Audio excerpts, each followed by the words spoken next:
10장을 살펴보는데요. 전에 한번 말씀을 드렸듯이 요한복음에서는 장소와 시간의 변화가 없을 경우에는 그 앞에 있는 내용과 연결되어 있다고 말씀을 드렸습니다. 10장의 시작을 보게 되면 장소의 변화가 없죠. 시간적인 변화도 없습니다. 그래서 10장은 9장과 연결해서 하신 말씀으로 그렇게 보는 것이 좋습니다. 9장의 마지막 부분에서 어떤 일이 있었냐면 예수님께서 바리새인들을 책망하신 부분이 있었습니다. 41절에 예수께서 이르시되 너희가 맹인이 되었다라면 죄가 없으려니와 본다고 하니 너희 죄가 그대로 있느니라. 바리새인들은 스스로 자신들이 눈을 뜬 자라고 생각을 했습니다. 그래서 예수님께서 맹인에 대한 이야기를 하시자 자기들에게 해당되지 않는다고 생각을 하고 있었어요. 그들은 자신들의 눈으로 보는 것이 명확하다고 알고 있었습니다.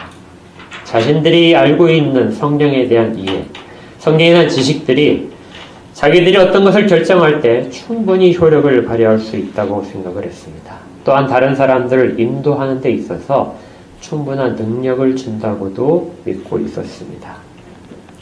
그들은 자기들을 인도해줄 다른 사람을 필요로 하지 않았고요.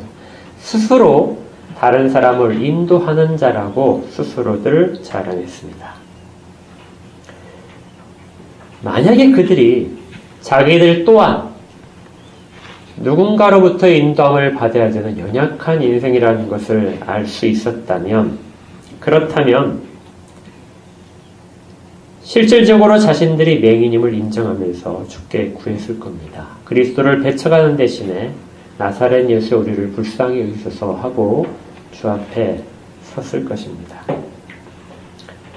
그러나 그들의 시각에서 봤을 때 그리스도는 율법을 무너뜨리려고 하는 그런 위험한 인자였고, 또 사람들을 율법으로부터 떠나게 만들려고 하는 이스라엘 공동체에 아주 해악이 되는 그런 사람으로만 비춰졌습니다. 또 그리스도를 따르는 사람들은 율법을 모르는 어리석은 자들로 생각이 되었습니다.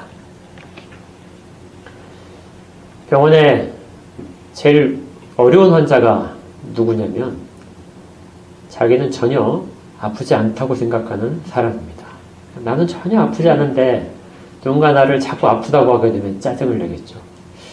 또 다른 그 어려운 환자는 자기가 다 안다고, 의사보다 더 많이 안다고 생각하는 사람이겠죠. 그래서 자기가 치료수까지 다 의사한테 설명해 주는 사람은 정말 어려운 사람일 겁니다. 지금 이 상황 속은 예수님이 그런 상황에 계신 것이죠. 바리새인들은 우리를 고쳐줄 사람은 전혀 필요 없다. 우리는 눈뜬 자이기 때문에 맹인의 눈을 뜨게 하는 기적은 우리에게는 필요 없다고 말을 하는 것입니다.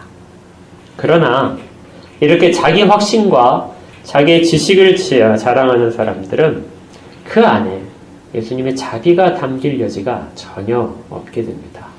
예수님의 긍휼을 받지 못하는 사람들은 그들의 죄 문제는 전혀 해결되지 못하고 여전히 죄 가운데 남아있게 되겠죠. 그들의 눈은 결코 뜨지 못할 것입니다. 그래서 요한복음 9장에 보게 되면 32절에 이 맹인이었던 사람이 바리새인들에게 해주는 말이 이런 것이 있었어요. 창세 이후로 맹인으로 난 자의 눈을 뜨게 하였다 함을 듣지 못하였다. 이것은 이중적인 표현인데요.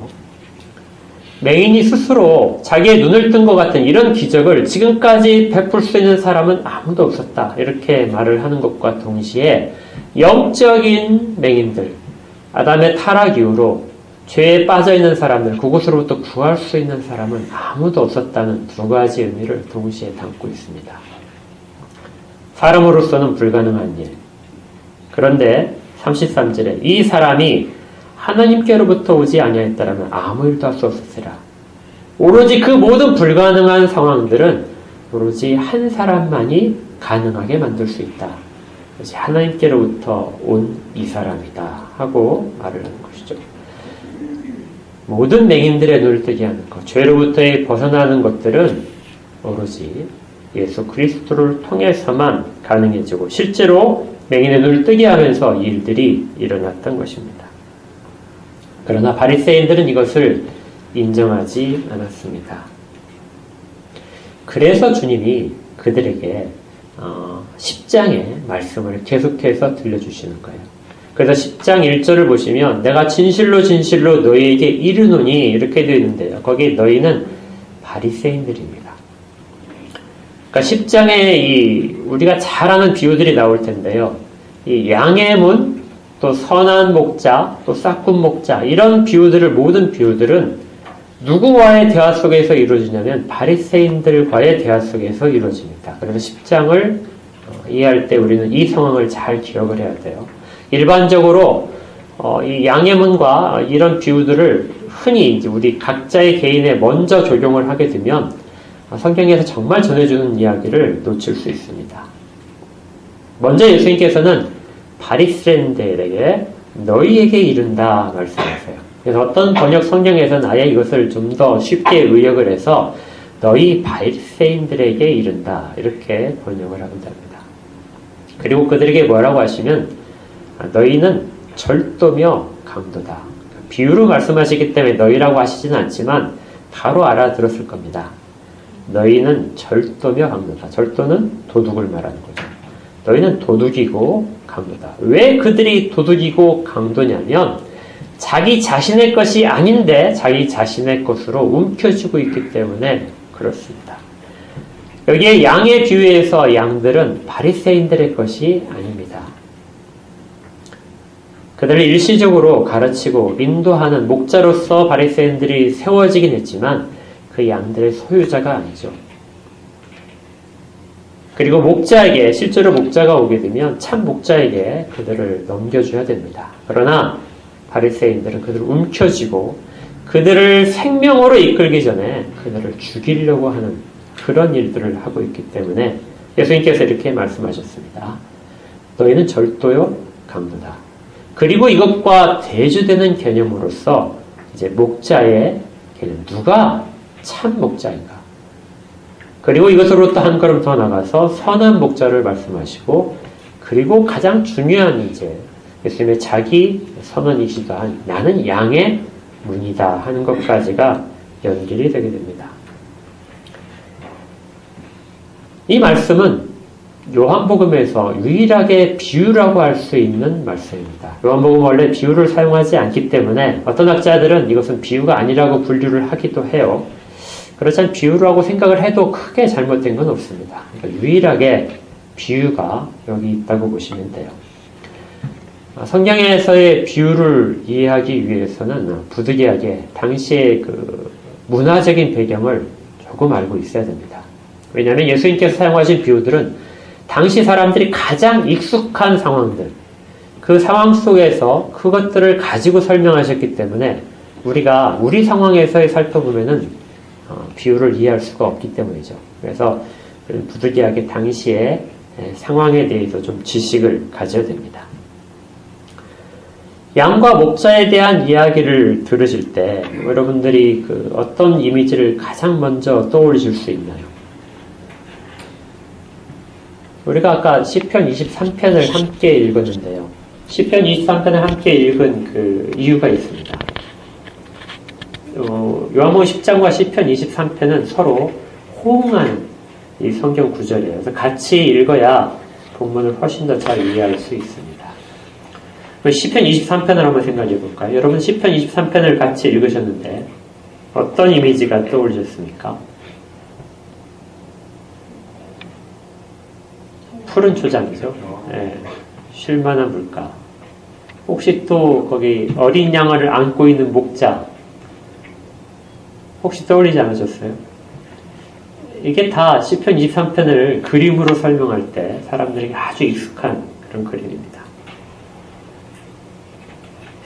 근데 과연 우리가 그렇게 성경을 읽어야 되는지, 시편 23편을 그렇게 읽어야 되는지에 대해서는 의문을 가질 수 있어요. 왜냐하면 우리는 양을 치는 그 문화가 실제적으로 그 직업이 어떤 직업인지를 잘 모르기 때문입니다. 여러분 중에 양을 쳐본 사람 아무도 없죠. 목자했던 사람도 없습니다. 저도 없어요. 그래서 우리는 TV나 책에서만 살펴볼 수 있습니다. 어떤 목가적인 분위기 속에서 시편을 읽고 또 요한복음 10장을 읽게 되는 것은 우리에게 약간의 지식이 부족하기 때문에 그렇게 읽을 수밖에 없는 그런 사정인 것 같아요. 저도 예전에 아주 어렸을 때 시편 23편 읽을 때마다 그런 이미지가 아주 강했습니다. 그러다가 이제 바뀐 계기가 있는데 어떤 책을 읽으면서 그렇게 됐어요. 여러분도 아마 읽으셨을 거예요. 워낙 유명해진 책이라서 필립 켈러라는 사람이 60년 전에 지은 책이 그때 나온 책인데요. 양과 목자라는 얇은 책입니다. 두껍지 않아요. 한 100페이지 조금 넘는 그런 책입니다. 이 책이 나오기 전까지 사람들은 특히 그 양을 치는 문화와 익숙하지 않은 문화권에서는 우리가 처음에 가졌던 그런 생각으로 이 시편 23편을 읽고 있었어요. 그런데 이 책이 출판이 되자마자 사람들이 그 책으로부터 정말 시편은 그렇게 읽으면 안 되는구나 하는 다른 시각을 가질 수 있었습니다. 이분이 아프리카에서 실제로 양을 치는 일을 했어요. 그래서 한 7년 정도를 그 일을 했다고 하는데요.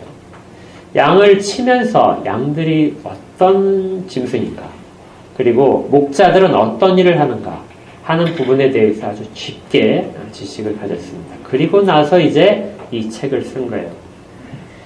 그래서 이 책의 제목을 뭐라고 했냐면요. 목자가 본 시편 23편이라고 붙였습니다.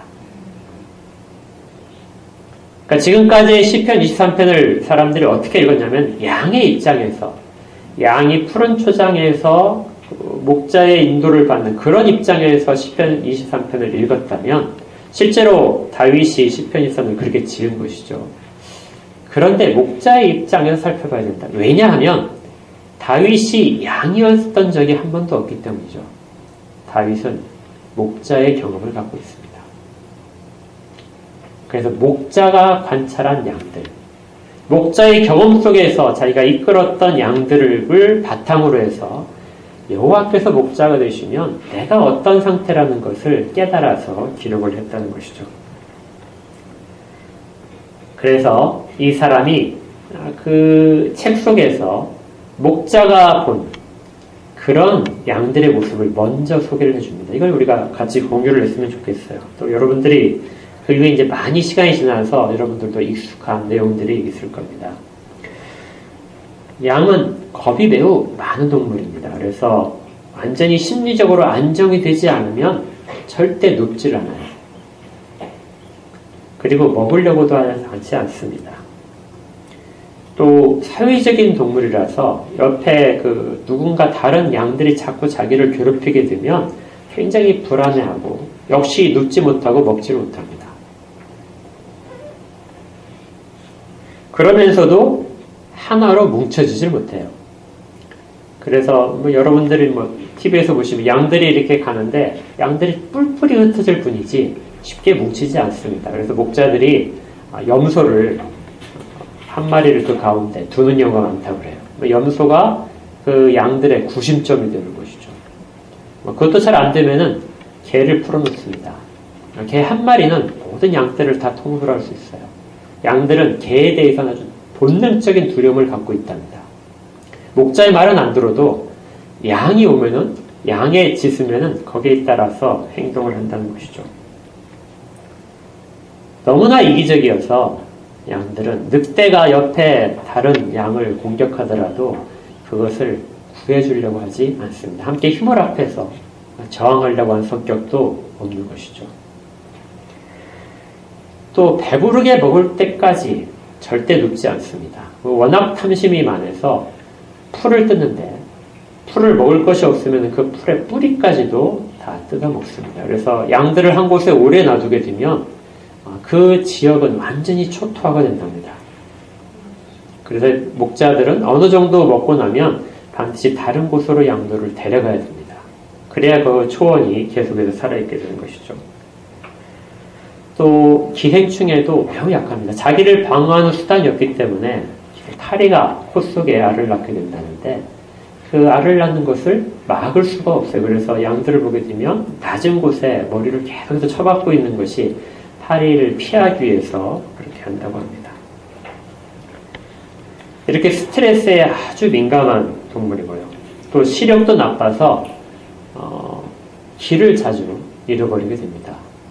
길을 잃어버린 양들에 대한 그 비유가 성경에서 아주 많은 것은 실제 양들이 그렇게 자기 집을 찾지 못한다는 것이죠. 그러면 성격이 좋아야 되겠죠. 좀 순해야 되겠죠. 그런데 성격도 아주 안 좋답니다. 어렸을 때는 괜찮은데 커가면서 자기 목자라고 인정을 하지 않는 대상에 대해서는 들이받는다고 합니다. 그래서 찾아보니까 양치기 중에 양에 받쳐가지고 그 골절상을 입는 사람들이 굉장히 많다고요.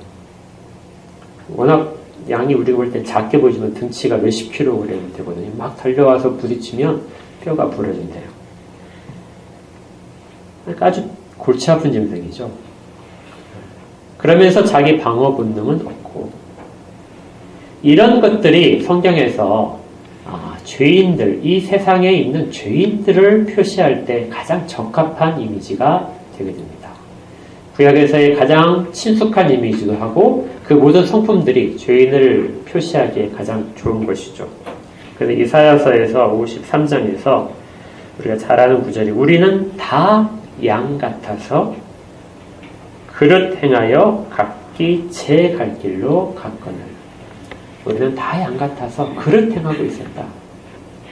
목자가 아무리 그들을 이끌려고 하더라도 다 뿔뿔이 흩어져서 제 갈 길로 가려고 하는 그런 짐승이 양이라는 것입니다.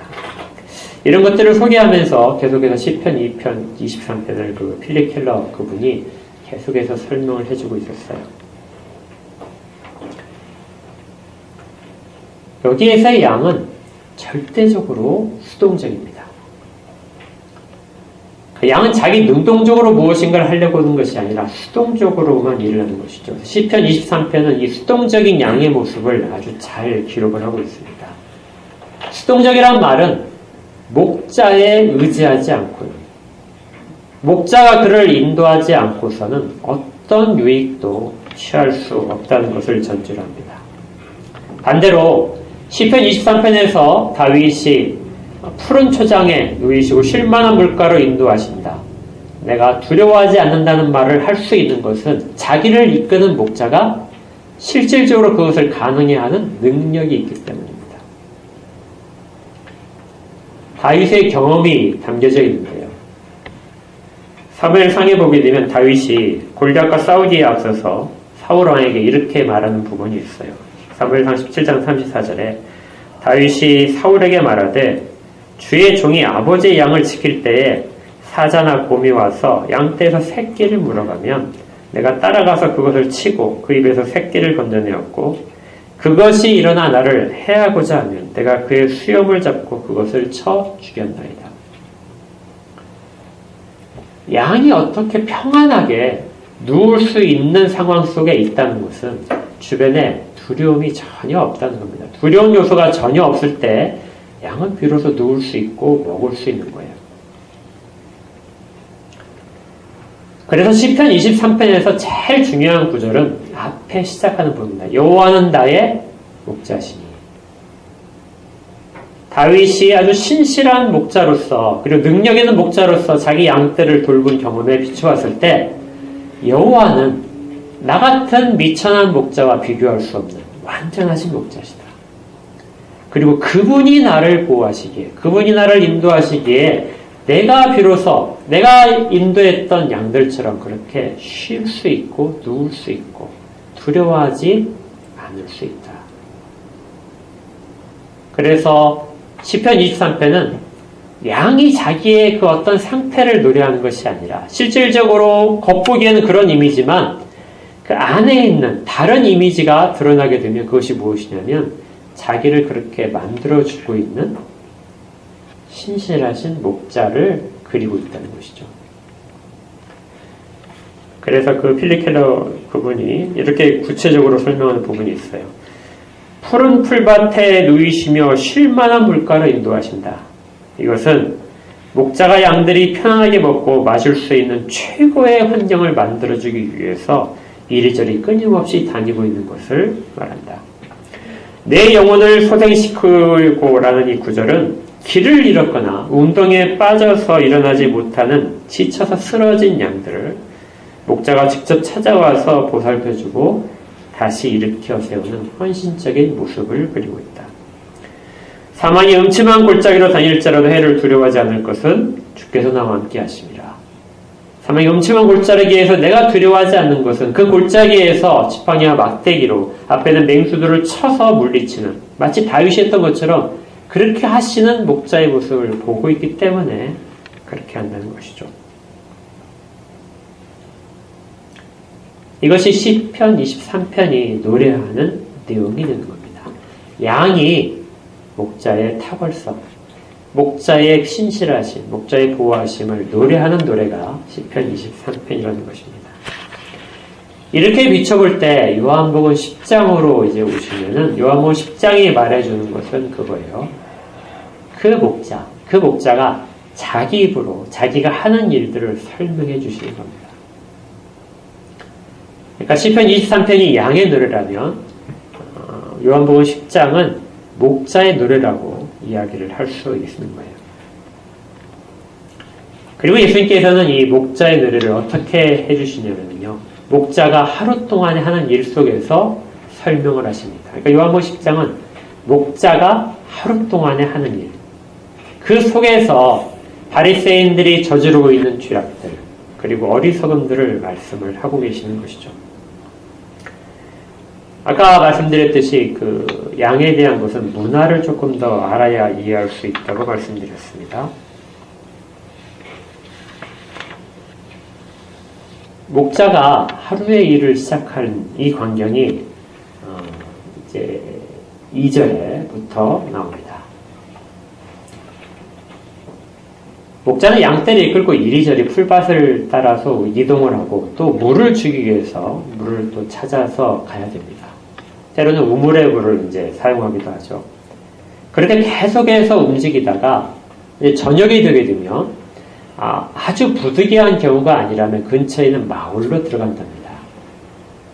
근처에 마을에 가게 되면 마을에서 공동으로 사용하는 양 우리가 있다고 그래요. 이 우리가 돌로서 우리를 만들어 놨으면 돌담 높이가 찾아보니까 3m쯤 된다고 그래요. 최소한. 왜냐하면 맹수들이 늑대나 이런 것들이 뛰어넘을 수 있는 높이, 그것보다 높게 있기 때문에 그렇게 높게 하는 것이죠. 양이 도망가는 것은 신경 쓸 일이 없으면 양은 뛰지 못해요. 근데 이제 맹수들은 뛰어들어올 수 있기 때문에 담을 높게 만드는 것이죠. 그렇게 하고 돌로 된 그 울타리를 만들어서 그것이 양의 우리인데 거기에 문을 하나를 만들어냅니다. 문이 딱 하나밖에 없어요. 그리고 마을에서는 그 문을 공동으로 관리하는 사람, 문지기가 있습니다. 이 문지기가 때로는 그 문의 열쇠를 가지고 있기도 하고요. 때로는 그 앞에서 밤이 새도록 지키기도 합니다. 그러니까 목자들이 양떼를 이끌고 쭉 다니다가 밤이 되게 되면 마을에 들어가서 거기 그곳에 유일한 그 양 우리에 다 집어넣는 것이죠.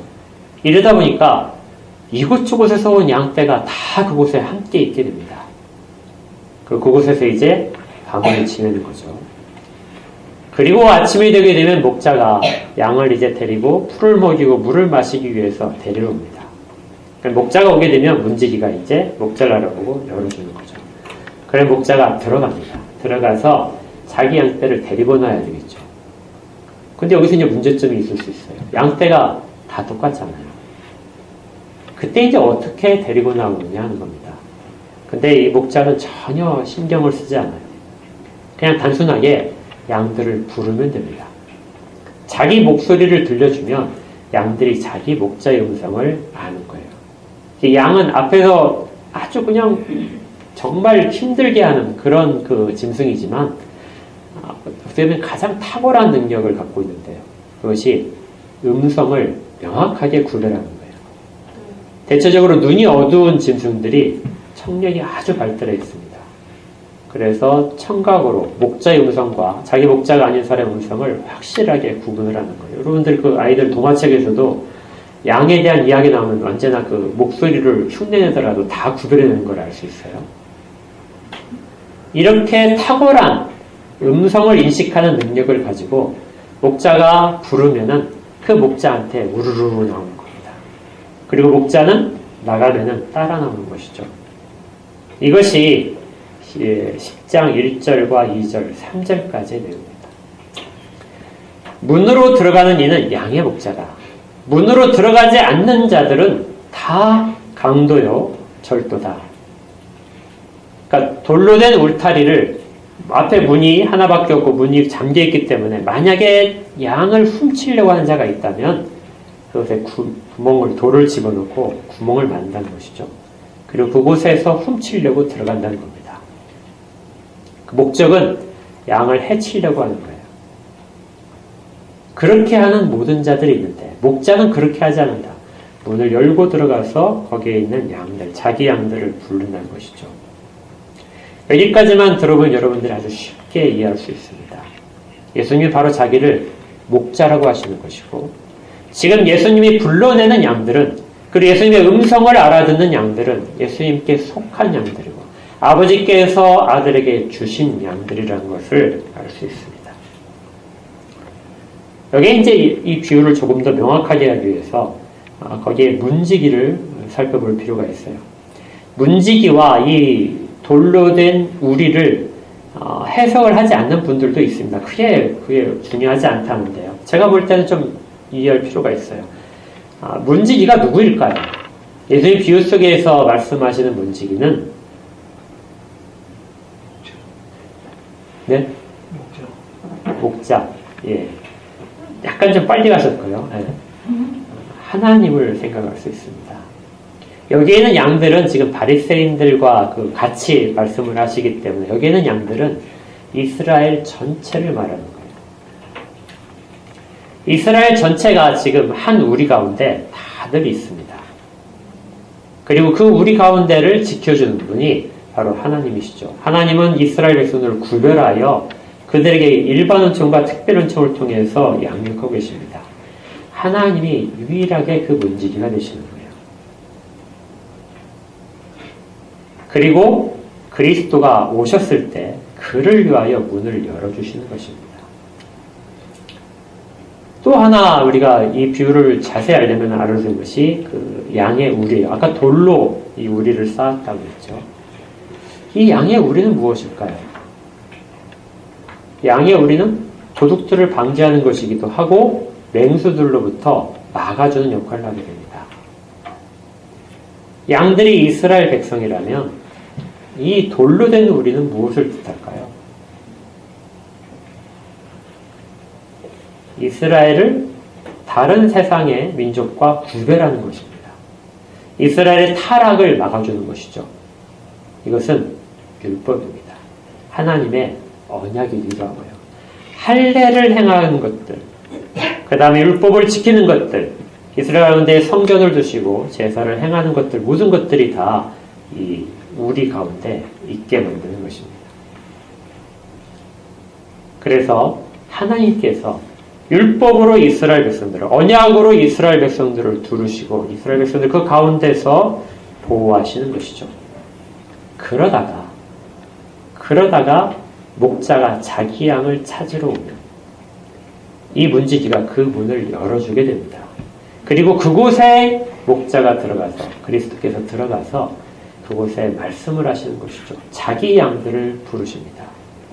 그러면 그리스도에 속한 양들만이 그 음성을 알아들어요. 정말 신비하게도 다른 양들은 그 음성을 전혀 듣지 못하는데 그리스도에 속한 양들, 하나님께서 예수 그리스도에게 주시기로 약속하신 그 양들만 그 음성을 알아듣습니다. 그리고 목자를 따라서 양들이 나오게 되는 거예요. 이걸 예수님께서는 보통의 그냥 일반적으로 목자가 양을 부르는 것으로 말씀하시지 않고 3절에 아주 특별한 표현을 하나 사용하세요. 문지기는 그를 위하여 문을 열고 양은 그의 음성을 듣나니 그가 자기 양의 이름을 어떻게 부르시나요? 각각 부르십니다. 양들을 목자들의 이름을 일일이 붙여서 그 많은 양들을 그렇게 하진 않아요. 그러나 예수님께서 자기 양들의 각각의 이름을 다 부르신다는 것이죠. 예수님께서 앞에서 맹인의 그 모든 것들을 하셨습니다. 이름을 부른다는 것은 맹인의 이름을 부른다는 것이 아니고요.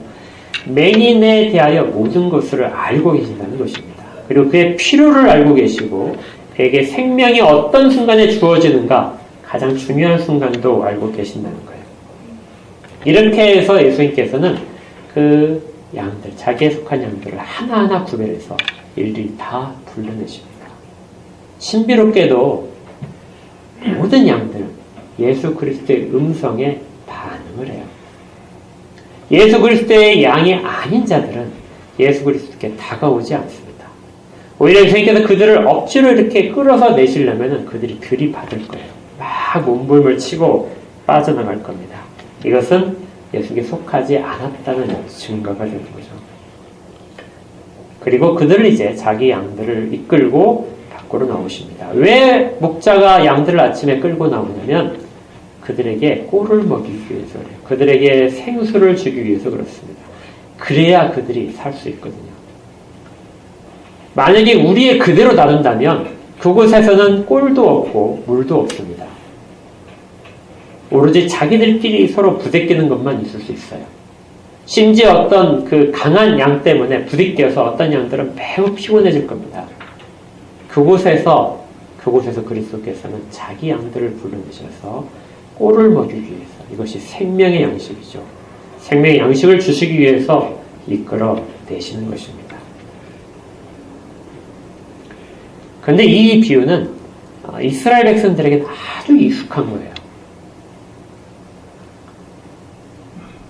목자가 앞으로 장차 오실 그리스도가 목자라는 것도 그들에게는 아주 익숙한 내용입니다.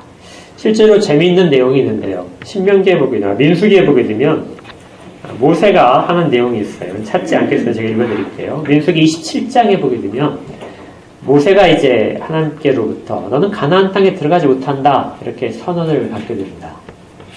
그러자 모세가 하나님께 내가 갈 수 있게 해달라고 이야기하는 대신에 어떤 다른 간청을 해요. 그것이 뭐냐면 민수기 27장 15절부터 이렇게 됩니다. 모세가 여호와께 여짜와 이르되 여호와여 모든 육체의 생명의 하나님이시여 원하건대 한 사람을 이 회중 위에 세워서 그로 그들 앞에 출입하며 그들을 인도하여 출입하게 하사 여호와의 회중이 목자 없는 양과 같이 되지 않게 하옵소서.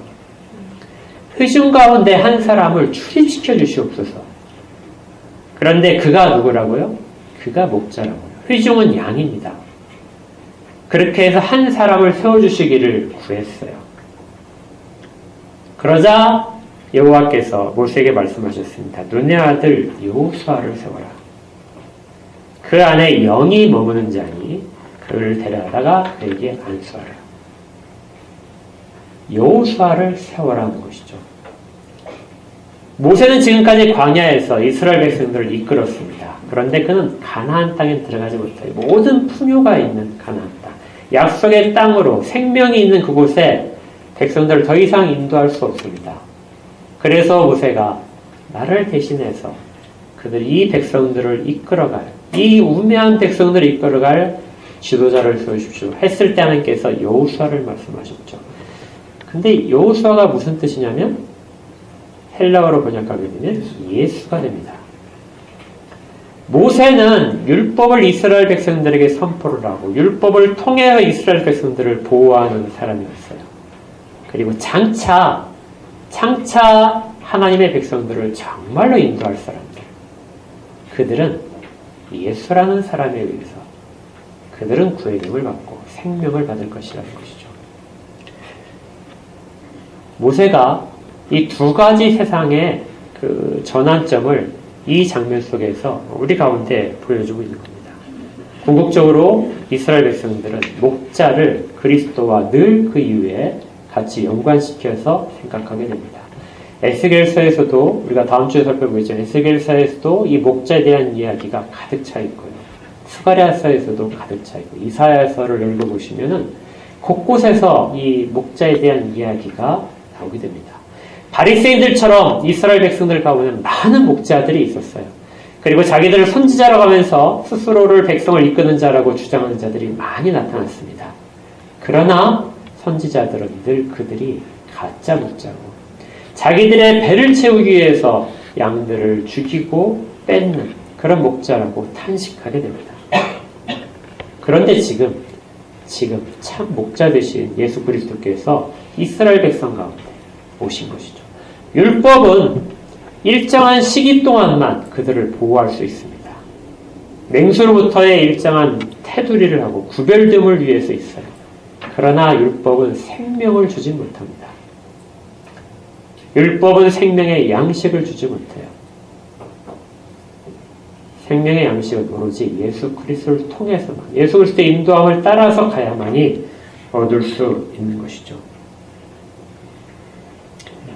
주님께서는 이렇게 요한복음에서 1장에서 사도들을 부르셨습니다. 이름을 기억하여 부르셨고요. 그리고 다른 제자들도 부르셨고 앞에서 맹인이었던 사람도 부르셨습니다.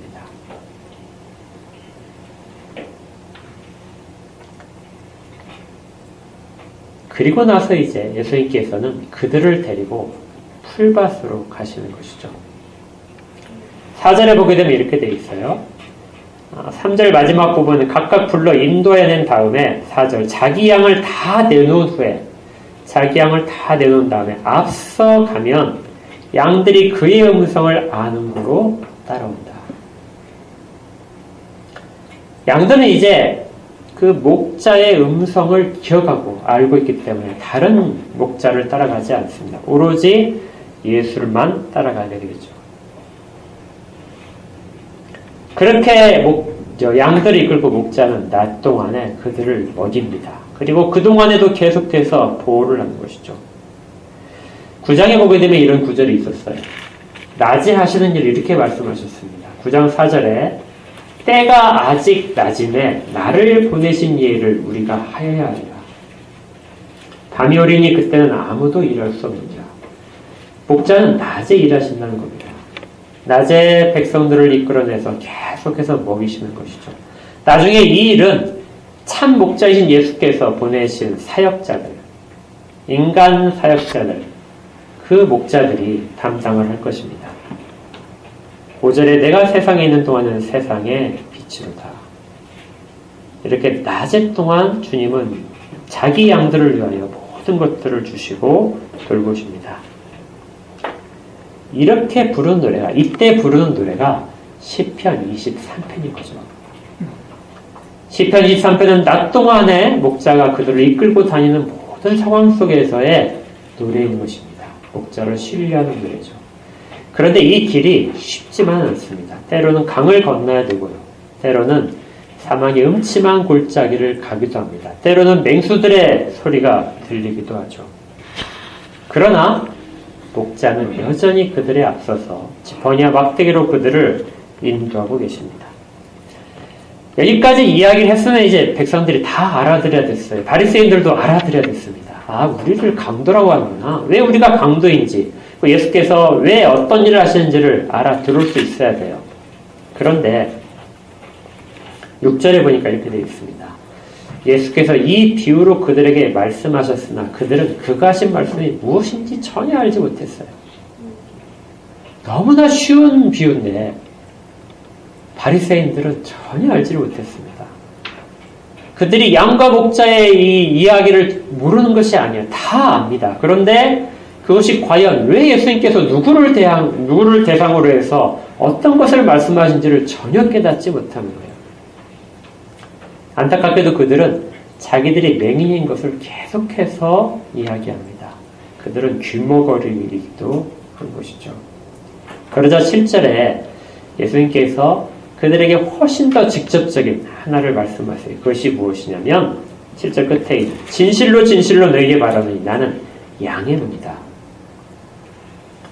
여러분들 그 에고 에이미 우리 요한복음에서 계속 찾아봤잖아요. 에고 에이미 중에서 10장에서 에고 에이미가 2번 선언이 되는데요. 그것이 하나는 나는 양의 문이다. 또 하나는 나는 선한 목자다. 이것이죠. 그래서 10장에서 이 비유 속에는 예수님의 정체성이 아주 분명하게 드러납니다. 그 중에 예수님께서 강조해서 하시는 말씀이 나는 양의 문이다. 앞에까지 목자의 이미지로 예수님께서 말씀하시다가 바리새인들이 전혀 듣지 못하니까 나는 양의 문이다 하고 말씀을 하세요. 근데 이것서 우리는 조금 더 이게 어렵습니다. 차라리 목자가 쉬운데 양의 문이라는 표현이 과연 무엇인가 하는 거예요. 아까 말씀드렸죠. 돌로 된 우리에는 문이 몇 개 있다고요? 단 하나입니다. 그걸 통해서만 생명의 길로 나갈 수 있도록 되어 있는 문이에요. 아까 돌로 된 그 우리의 벽이 뭐라고 그랬죠? 율법과 언약이라고 그랬죠. 여러분들이 그 속에 있다고 생각을 해보십시오. 여러분들이 벽에 손을 얹고 율법에 손을 얹고 계속해서 율법을 읽으면서 찾고 있다고 생각을 해보십시오. 그러면 결국 한 방향으로 쭉 가다가 뭐를 만나게 됩니까? 율법은 무한궤도가 아니에요. 가다가 문을 만나죠. 율법은 어디로 다 통해 있냐면요. 문으로 통해 있는 겁니다. 율법이 인도하는 것은 문이에요. 언약이 사람들을 데리고 가고 싶은 곳은 그리스도라는 문입니다. 그 문으로 나가야 된다는 것이죠. 너희들이 지금까지 있는 것들 속에서 지금까지 보호를 받고 구별됨을 갖고 있었다면 이제 정말 생명으로 나가야 되는데 목자의 음성이 들리지 않느냐? 그 음성이 문 밖에서 있는데 그대로 따라 나가야 된다는 것이죠. 계시록에서 문 밖에서 내가 부른다는 표현도 이 목자에 대한 표현이기도 합니다. 그 음성이 문을 열려줬을 때 따라 나가는 양들의 모습 속에서 실현되는 거예요. 예수님께서 바리새인들에게 너희들이 가지고 있었던 율법, 사람들을 가르치고 있던 모든 율법들은 사실은 나에게로 이끄는 모든 과정이었을 뿐이다. 내가 바로 그 양이 나가야 되는 분이고 그걸 통해서만이 양은 나가서 구원을 얻고 오고 가며 생명을 얻는다. 모세가 말했던 것처럼 백성의 출입할 수 있는 그 목자, 그들이 그 출입하는 목자가 나이기도 하고 또 내가 스스로 문이기도 하라는 것이죠. 그리고 이 양의 문이라는 표현 속에는 목자가 하는 일 중에 이제 다 양들을 먹이고 나서 밤에 데리고 와서 다시 우리에 넣는 과정이 있습니다. 많은 사람이 섞여 있던 그런 곳에서 자기 양을 불러낸 목자는 낮에 배부리 먹인 다음에 우리로 다시 데려가는데요. 그때 이 목자는 다른 무리와 섞이는 곳에 두지 않습니다. 자기 우리에 두게 돼요. 자기 우리에 놓고 그 자기 우리에 있는 유일한 문을 그 목자가 홀로 지킵니다. 이제부터 이 목자는 스스로 문지기가 되어서 그 문을 어떤 것도 통과하지 못하게 그리고 자기 양이 그 문 밖으로 나가지 못하게 유일하게 지키신 분이 되게 됩니다. 어떤 도둑도 이 문지기가 지키고 있는 양의 문을 통과하지 않고서는 들어갈 수가 없는 것이죠. 이 모든 과정들은 그리스도께서 말씀하실 때 내가 양을 해치기 위해서가 아니라 양으로부터 내가 무엇인가 이득을 얻기 위해서가 아니라 내가 양의 생명을 더 풍족하게 하기 위함이다.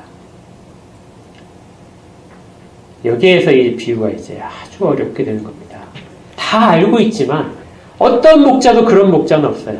양으로부터 젖을 짜내고 털을 걷고 가죽을 얻고 고기를 얻기 위해서 양을 치지 양의 생명을 풍족하게 하기 위해서 생명을 살아나게 만들기 위해서 양을 치는 목자는 아무도 없습니다. 그런데 이 목자는 자기가 스스로 목자가 되고 양의 문이 되고 모든 것들을 보호하면서 실질적으로 양의 생명들을 키우는 것을 그것을 자기의 일로 삼으시는 것이죠. 이것이 예수님께서 바리새인들 앞에서 너희들이 이끌고 있는 너희들이 이끈다고 생각하는 그 이스라엘 백성 가운데 정말 참 목자인 내가 하는 역할이 이것이라고 맹인을 살려서 그의 눈을 뜨게 만들고 그를 내 앞으로 이끌어서 내가 그로부터 경배를 받게 된 일들 이 모든 것들이 생명을 살리는 일이라고를 이야기하는 겁니다. 하나님의 일들을 말씀하시는 것이죠. 시편 23편에서는 그래서 다윗이 이렇게 노래를 하는 겁니다. 이런 것을 다 경험을 한 그래서 이제 우리 가운데 예수 그리스도의 우리 가운데 들어와서 보호를 받고 있는 그가 5절에서 이렇게 노래해요. 주께서 내 원수의 목전에 내게 상을 차려주시고 기름을 내 머리에 부으셨으니 내 잔이 넘치나이다. 내 평생의 선하심과 인자하심이 반드시 나를 따르리니 내가 여호와의 집에 영원히 살리로다. 내가 여호와의 집에 영원히 살리로다. 다른 우리로 다른 어떤 것이 나를 이끈다 할지라도 나는 그곳에 가지 않겠다는 겁니다. 왜요? 이 목자가 정말 참 목자고 내 생명을 보호하고 내 생명을 풍족하게 하는 목자이기 때문에 그러는 것이죠.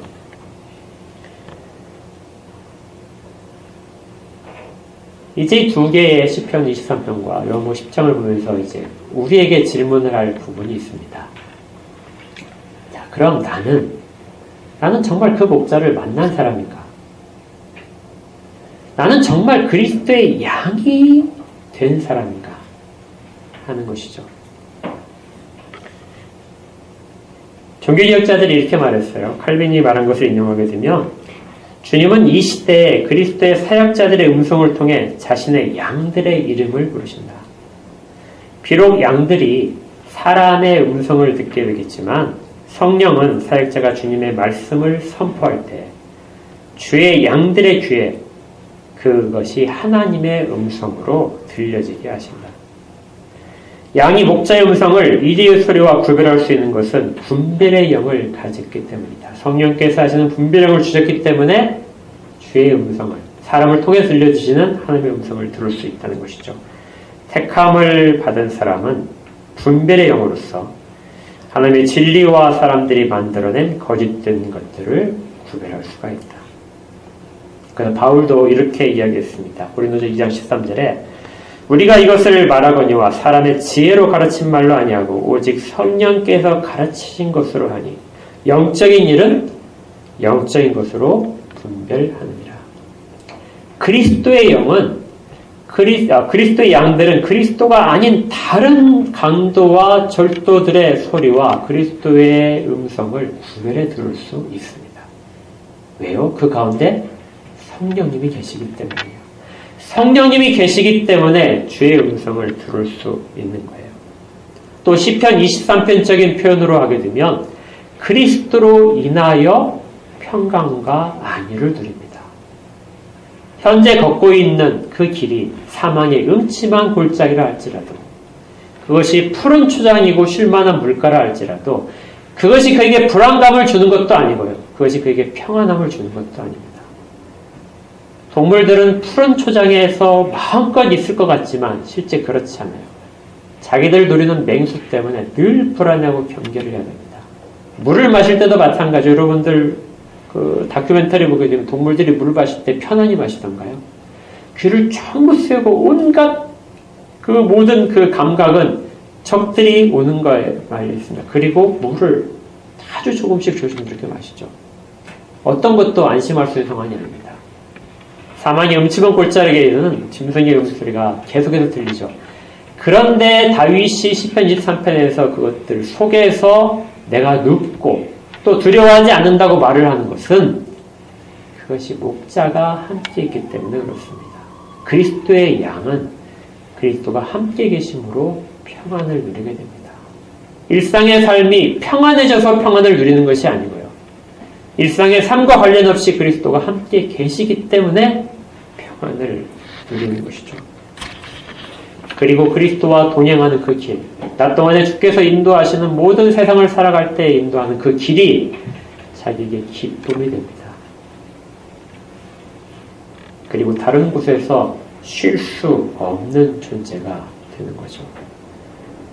우리가 다른 곳에서 쉴 수 있다고 생각을 한다면 우리는 그리스도 안에 있는 양이 아닐 수도 있습니다. 만약에 그리스도께서 우리에게 하시는 말씀들이 거북한 것이 계속해서 들고 그리고 우리를 안고 가시는 그것이 우리한테 너무나 불편해서 막 몸부리쳐서 뛰쳐나가려고 한다면 우리는 혹시 다른 강도의 소리에 귀를 기울이고 있지 않은지 살펴봐야 됩니다. 다른 강도와 절도의 소리가 나의 목자의 소리처럼 들릴 때 나는 그리스도 안에 머물 수가 없게 되기 때문이죠. 그리스도께 순종할 수 있는 사람. 그분이 우리에게 주시는 모든 은혜의 방편 속에서 예수 그리스도의 은혜를 체험하는 사람. 그런 사람이 비로소 그리스도의 양이라고 스스로에게 확신을 지켜줄 수 있습니다. 또 양의 문을 통해서 우리는 율법과 예수 그리스도께서 주시는 복음이 다르지 않다는 것도 알게 됩니다. 율법과 복음은 하나로 연결되어 있고요. 율법과 모든 언약들이 이끄는 것은 그리스도께 하는 것. 그리스도로 인도해 간다는 것을 꼭 알아야 될 필요가 있습니다. 우리는 본질상 모두가 다 예수 그리스도의 양이었던 그런 적이 없었던, 본질상은 주께서 우리를 안으려고 하실 때 충돌할 수 있는 그런 양들이었습니다. 어떻게 보게 되면 사자였을 수 있고요, 늑대였을 수 있어요. 그러나 그리스도의 영이 우리를 그렇게 만드셨습니다. 음성을 듣게 하셨고 그 음성을 따라가면서 약속된 모든 것들을 믿게 만드셨습니다. 그리고 우리 가운데 소원을 주셔서 내가 하나님의 집에 여호와의 전에 영원히 살 것이라는 것을 노래하게 만드신 것이죠. 시편 121편에서는 마지막 부분에 이렇게 읽습니다. 여호와께서 너를 지켜 모든 환난을 면하게 하시며 또 내 영혼을 지키시리로다. 여호와께서 너의 출입을 지금부터 영원까지 지키시리라. 우리에게는 정말 영원한 목자가 계십니다. 그리고 가장 강력한 목자가 계십니다. 그분이 우리를 어디에서나 보호하고 계시고요. 그분이 우리에게 가장 좋은 생명의 것들을 지금도 먹이고 계십니다. 바리새인들처럼 그렇게 반복해서 말씀하시면서 불구하고 계속해서 뛰쳐나가는 자가 되지 않기를 정말 주의 이름으로 축복합니다. 정말 목자 안에 그리스도의 양들로 다 남기를, 마지막에 주께서 우리를 다시 영원한 안식에 우리에 넣으실 때 그때 그곳에 모두가 다 있기를 정말 주의 이름으로 축복합니다. 이 길을 함께 가는 우리 모두가 되기를 예수님 이름으로 축복합니다. 함께 기도하겠습니다. 하나님 아버지, 주께서 사람들에게 주님께서 정말 참된 목자고 또 양의 문이라고 거듭거듭 말씀하시는 속에서 어리석은 사람들의 모습을 보며 우리도 스스로를 돌아보게 됩니다. 정말 우리가 그리스도의 양들인지, 정말 그리스도가 계심으로 인하여 세상의 모든 것들을 떠나서 평안함을 누릴 수 있는 것인지, 그리고 주의 음성 외에는 다른 어떤 것도 다르지 않는 것인지, 만약에 혹시라도 우리 가운데 아직도 다른 곳에 쏠리는 그런 마음들이 있다면 하나님 우리를 변화시켜 주시옵소서. 언제나 은혜로만 우리를 덮으셔야 우리가 그 가운데 거할 수 있습니다. 하나님 우리를 도우시고 우리 가운데 주의 음성을 분별하는 영을 늘 허락하셔서 주께 순종하는 자들로 그렇게 이끌어 주옵소서. 항상 변치 않은 신뢰를 주께 올려드립니다. 예수 그리스도 이름으로 기도합니다. 아멘.